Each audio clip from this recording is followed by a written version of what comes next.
Hello, Budget Comics, back again with another budget haul. Again, $20, and one book that's a little bit more than would fit into $20, but kind of a blue chip book at the end.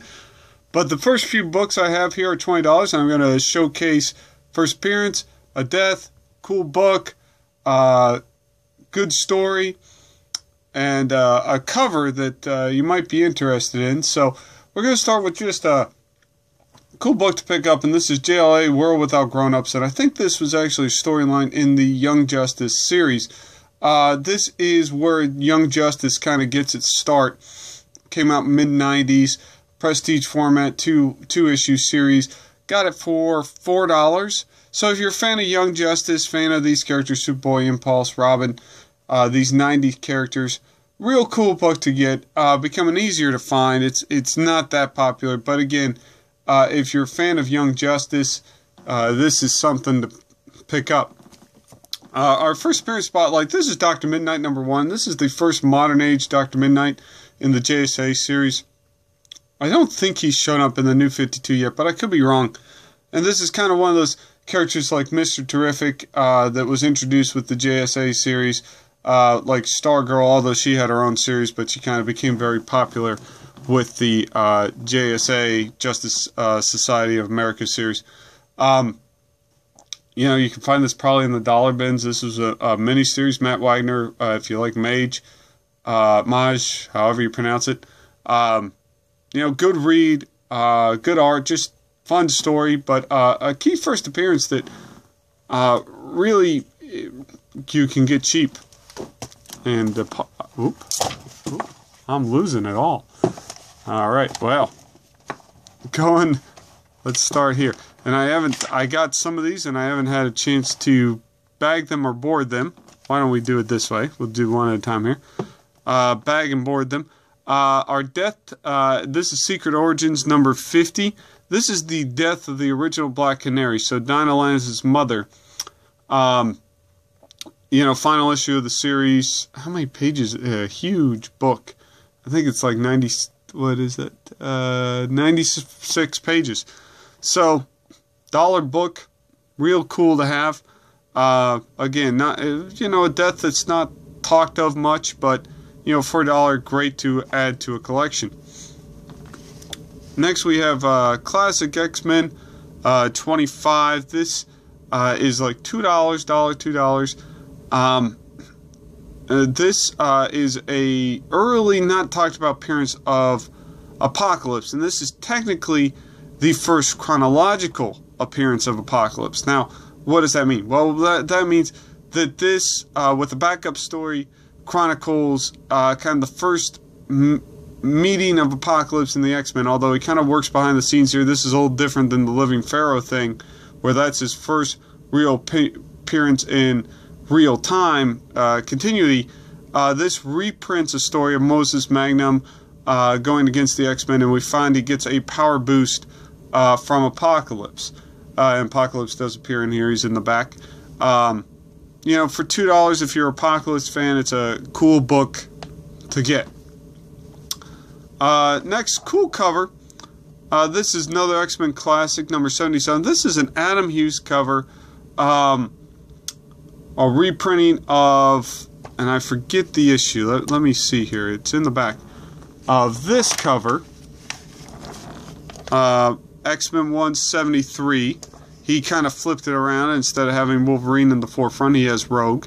But a cool cover, $2 book. You know, if you're an Adam Hughes fan, really cool. Really cool to have.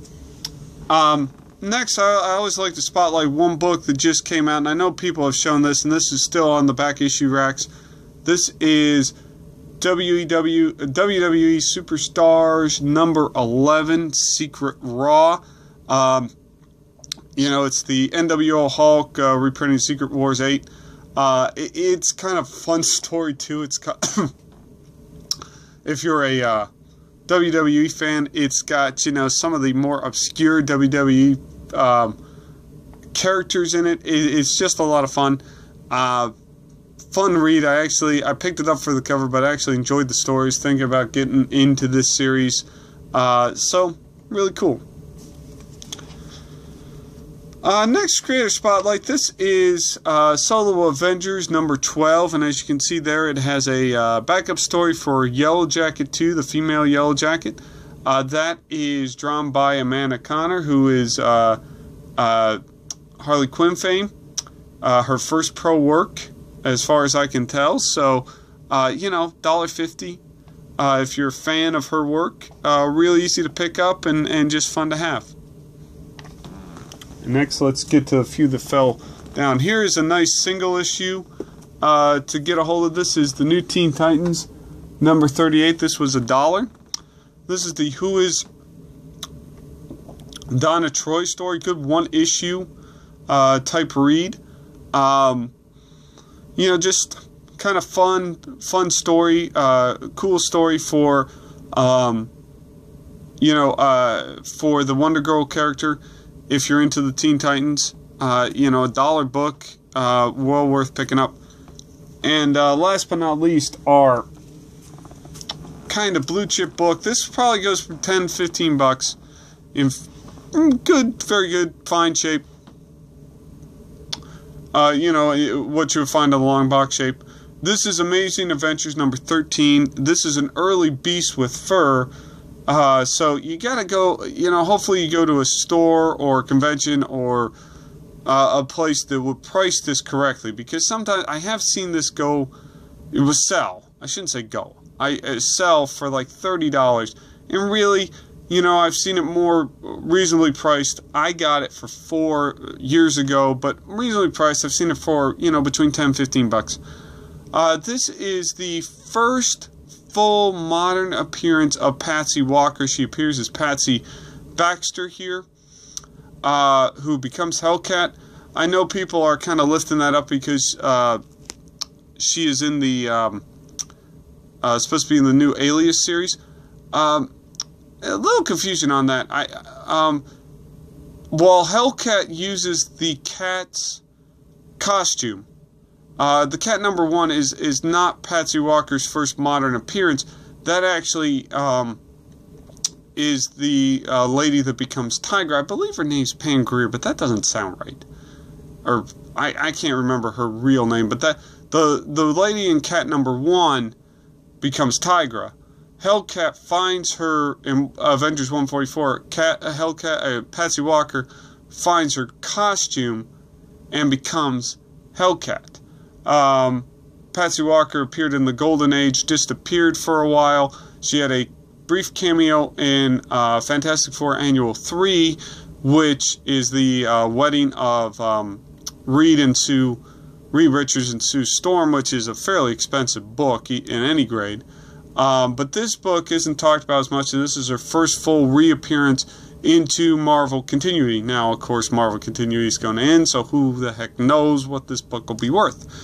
But if you're a fan of that character, this is an attainable key appearance of her to have. This is also the first appearance of her husband, Buzz, who becomes Mad Dog, which, you know, he might show up in the series. It's actually a little interesting relationship there. I believe there was some domestic abuse. They split up. He kind of became a supervillain. I don't know if that's something they'll explore, but it's a good storyline if they wanted to. You know, so like I said, $10-15 worth picking up. Alright, that's it for now. Like if you like. I'll post again no matter what. Bye.